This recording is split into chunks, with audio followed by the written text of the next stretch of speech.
Current events happen every day, whether they're about government, whether they're about actors and actresses. They happen every single day and everybody talks about them, whether they're in the newspapers or on the internet. Every day something is happening to be a current event.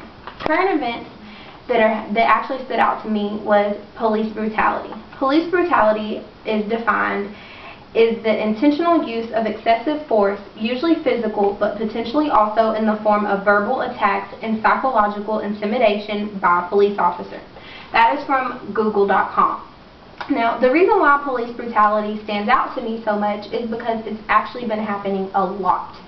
And these are the people that are supposed to be taking care of our cities and our counties, and they're beating people. So I'm going to tell you about two incidents that really stood out to me.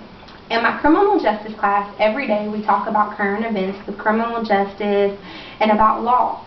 So the other day, my criminal justice teacher was telling us about a incident that happened with police brutality that had to do with a 15-year-old boy. This happened in Houston, Texas, something so close to us. I mean, it's happening in our own towns, in our own cities. The boy was 15 years old, and his name was Chad Hawley. He had burglarized a storage unit. Now, he was wrong for doing that, but he's 15 years old. And I think this stood out to most people because he was so young and there were so many police involved. This actually became national news. So this was a national current event for almost 2 or 3 weeks. This stood out. What happened was the boy broke into a storage unit and he took off running. The police caught him and hit him with a cop car.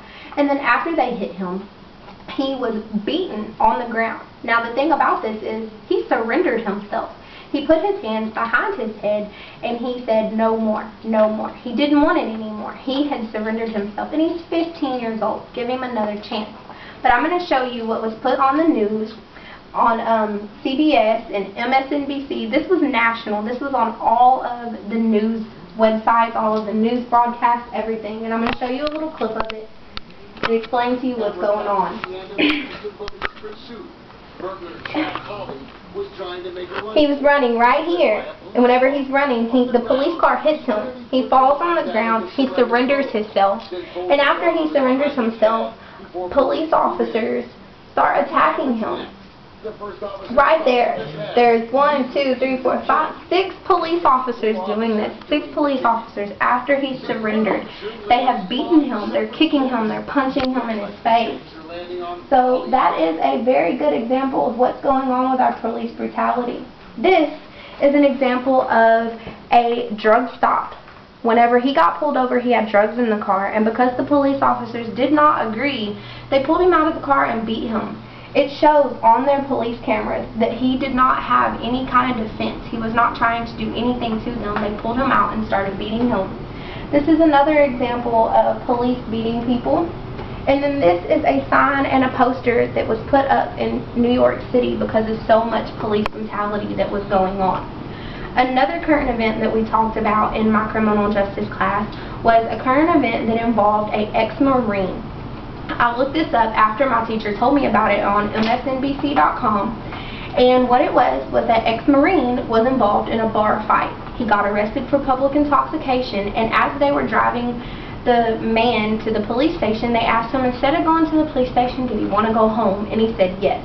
Well, instead of taking them home, they took him to Buffalo Bayou in Houston, which is downtown, and they brutally beat him, left the handcuffs on him, and threw him over the edge of the bayou. And he drowned and he died. A few days later, he came up by the spaghetti warehouse on the bank, and pedestrians found him, just regular citizens. Now this is terrible. Those 2 cops that did this were indicted and they were fired, and they are still waiting for their trials. So this is what's going on. Our current events do stand out a lot, but people need to pay more attention to these kind of current events too, things that are going on in our normal everyday lives in our cities.